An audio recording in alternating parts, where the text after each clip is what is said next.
زه کې وایم ستاسو قربانۍ یم لیلما همراز ښکلې مزداره سندره علي انصاري په آواز و. هیله ده چې ستاسو خوښه شوې د هغې. السلام علیکم ایا صاحب، تاسو ته او ګرانو کتونکو ته هم ډېر ډېر د مینې سلامونه وړاندې کوم. زما نوم لیلما همراز دی او تعلق مې د افغانستان دی. اوسېږم پېښور کې او افغان جرنلیست یم.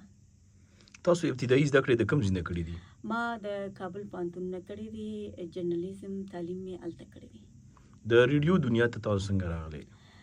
ریډیو دنیا ته زما د ورکوټوال نه ډېره زیاته شوق و. په افغانستان کې ما په 8م کلاس کې وم چې هلته ما ریډیو کې د ماشومانو پروګرام یعنی RG وم پریزنټ مې کول پروګرام. هلته مې پروګرام په ټي وي کې او ریډیو کې مې شروع کړ. هغې نه بعد کې تقریبا تر څو چې ما تعلیم له ادامه ورکول نو په همغه ریډیو کې وم او تعلیم نه بعد کې زموږ د هجرت دوران شو. په پېښور کې راغلو.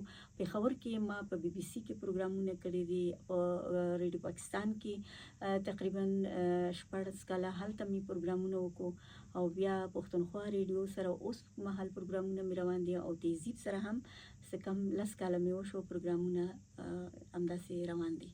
دا راته ووایه چې په ریډیو پاکستان کې تاسو کوم رنګې پروګرام کولو؟ هلته زموږ کرنټ افیر پروګرام و او ورسره داسې شعر او ادب پروګرام هم و چې هفته کې هغه یو ورځ و او کرنټ افیر پروګرام چې و هغه روزانه و. لیلما همراز، تاسو د ریډیو براډکاسټینګ نه علاوه د شعر او ادب سره تعلق دی، نو آیا تاسو د ادب یا د غزل څوک استاد لرئ؟ جی زما والد صاحب و چې هغه وفات شوی دی. هغه په شعر شاعري کې ما سره ډېره زیاته هیلپ کول. کله چې ما داسې شعر لیکل نو بیا هغې ته مې اورول چې څنګه ده، بیا هغه زما غلطي اصلاح کوله. تاسو د اردو یا د پښتو یا د فارسي په کومو ژبو کې شاعري کړې ده؟ نو ما په زیات فارسي کې هم کړی دی، پښتو کې هم کړی دی او بس دغسې میکس مې کړی دی. نو دا راته ووایه چې دلته کې ستاسو پاکستان کې ژوند دی، نو ستاسو څو بچي دي او ژوند څنګه دی؟ جی زما رشته په پېښور کې شوې دی پښتنو سره. بالکل زما 4 بچي دي مال د خدای، 2 هلکان دي، 2 جینکې دي او هغوی تعلیمونه کوي.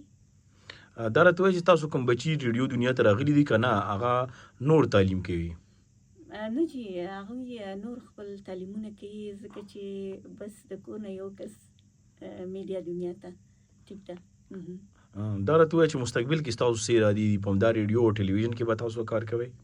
نو بس وخت سره ګورو به تر څو پورې چې زموږ مهنت خواري وي، ځکه زما ډېر بې انتهایي زیات ریډیو سره شوق و ځکه چې ما ډېر زیات وخت تیر کړی دی. نو بیا هم الله پاک ژوند راکړو نو همدې پروګرامونه به ادامه ورکړو، نور څه قسمت پروګرامونه کې. آخره کې زموږ کتونکو ته څه پیغام ورکول غواړئ؟ ټول ته دا وایم چې خپل مستقبل د ځان ډېر زیات خیال ساتئ ځکه په دنیا کې همدغه ژوند دی.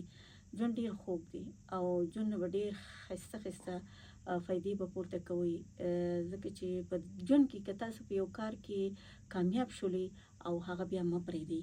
او یو خبره بل دا چې په هر کار کې تاسو خپل مهنت وکړئ، خواري وکړئ، خپل سله وګورئ، خامخا الله پاک به تاسو له په هغه لاره کې کامیابي کوي. ځکه چې ما هم سختي ډېر لیدلی دی، خوشحالي هم مې لیدلی، خو اوس مهال ژوند کې چې زه ګورم که نه ما ډېر مهنت کړی دی. خپل مهنت خپل سلې پورې تر دې دمه پورې رسېدلی یم. خپل بچو سره هم ډېر خواري کوم، هغوی هم غواړم تر یو مقام پورې ورسېږي چې کامیابي په لاس راوړي. ستاسو ډېره مهرباني. ستاسو نه هم ډېره مننه.